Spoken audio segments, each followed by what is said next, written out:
Donwell out on bail, direct flights to France being considered, and oil block auction postponed.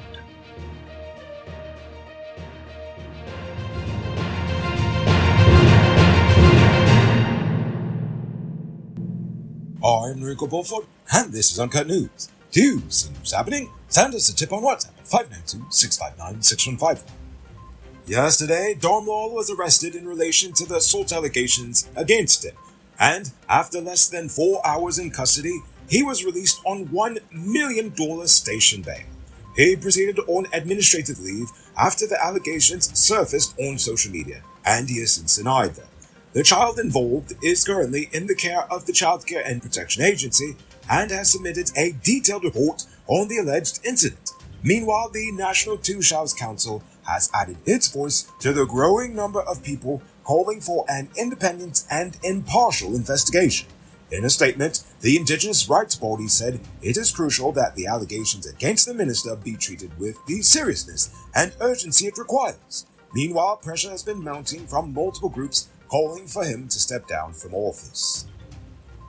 After bashing Apnu for more than 35 minutes on 94.1 Boom FM's afternoon lockdown program, Jagdeo then extended an olive branch to the PNC, saying that the PPP believes that more development can come to citizens if the two major parties work together.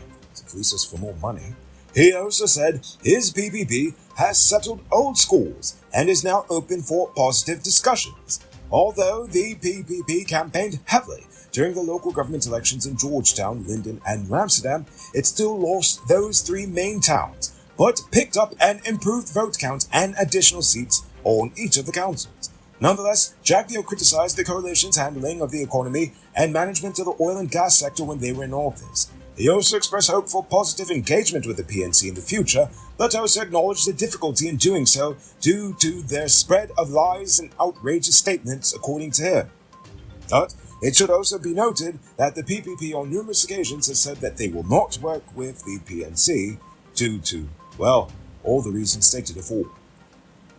Vice President Jagdeo also promised that the government will provide free education at the University of Guyana, and they will also find a way to assist students with outstanding student loans. The government has already distributed 14,000 online scholarships through the Guyana Online Academy of Learning and intends to make 20,000 scholarships available. The government has approved $1.3 billion for the program in the 2023 national budget.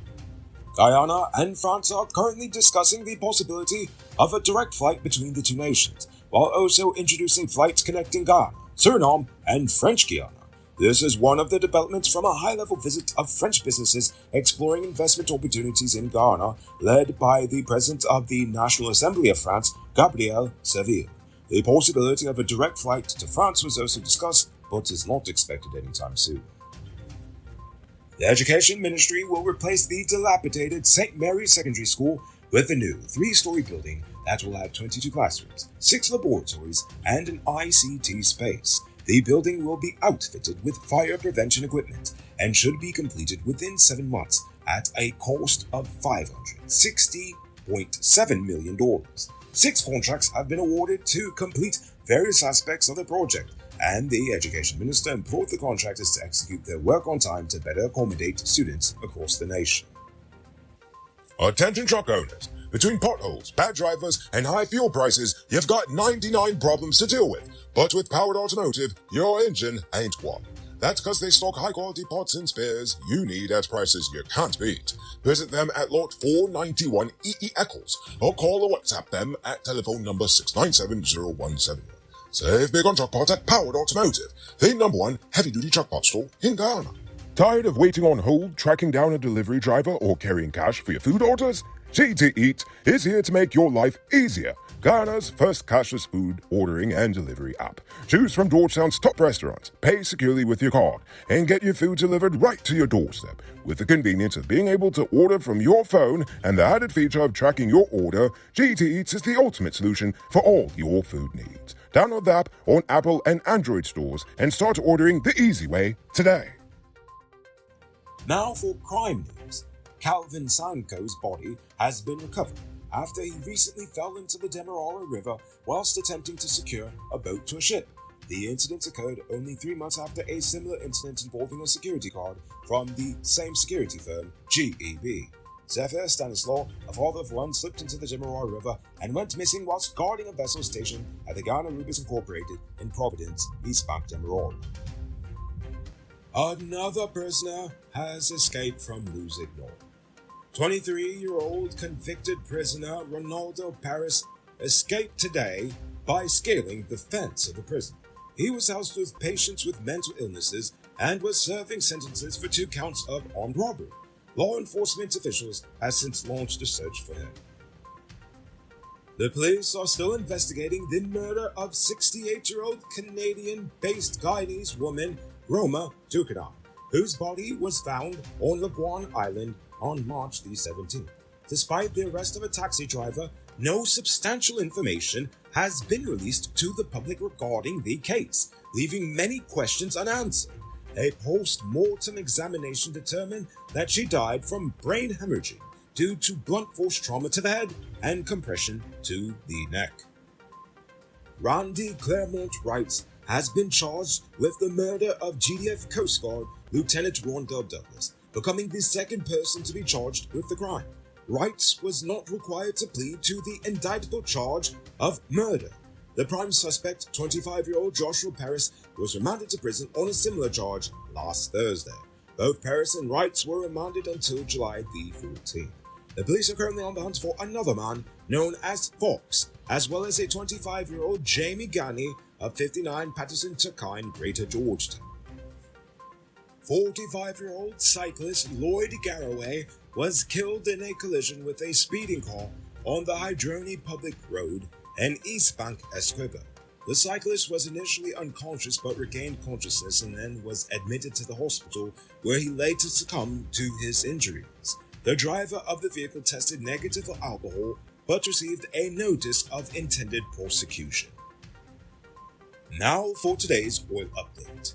The government has released a draft Petroleum Activities Bill to replace the Petroleum Exploration and Production Act of 1986, which aims to modernize the legal and regulatory framework regarding the oil and gas sector. The bill introduces significant improvements and safeguards related to safety, emergency response, cross-border unitization, supervision, and monitoring requirements, and expands the scope of regulation to include storage and pipeline transportation aspects of the oil and gas sector and activities associated with geological storage of carbon dioxide.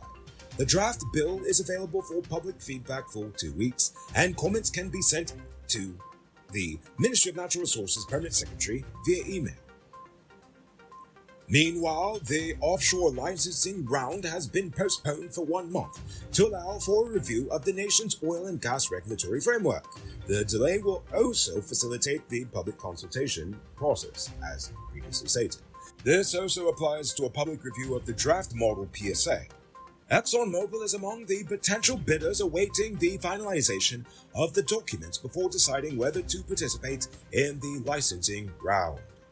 Robbery season might be over, but the streets are still mean. That's why you need to get security for your home or business with Sheriff Security. Sheriff Security has well-trained guards, armed and unarmed patrol, marine patrol, canine services. These people even got drones. Why? Because your security is their highest priority. You've seen the rest. Now hire the best. Hire Sheriff Security Service today.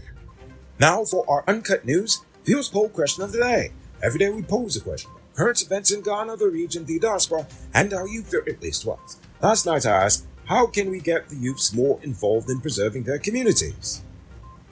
But before we get to that, I'm proud to announce our latest addition to the Noble Army, Richard Singh, who is supporting us at the reporter level, the highest level of monthly support we've received so far. So thank you, Richard Singh.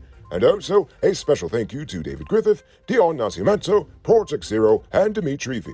I appreciate you all. And if you're watching at home and you'd like to support our movement, just hit the link in the video description.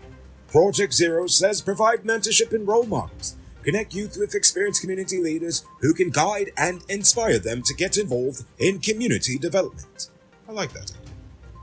Meanwhile, Richie K says incentives and giveaways, sporting goods, musical instruments, school supplies, shoes, clothing, bicycles, free food, free gas. The community films video footage of themselves cleaning up the place and doing community service and gets entered into a raffle where prizes are handed out weekly. I also like that idea. Now for tonight's question. I want to know, what are some problems and concerns in your community that you feel are not being addressed? I want you to think about that question. Tell us in the comments below. If your response is good enough, we just might feature it in our next episode. Anyway, that's all the time we have for tonight, and check us out tomorrow for another. Until then, I'm Nico Bullfoot saying good night, folks.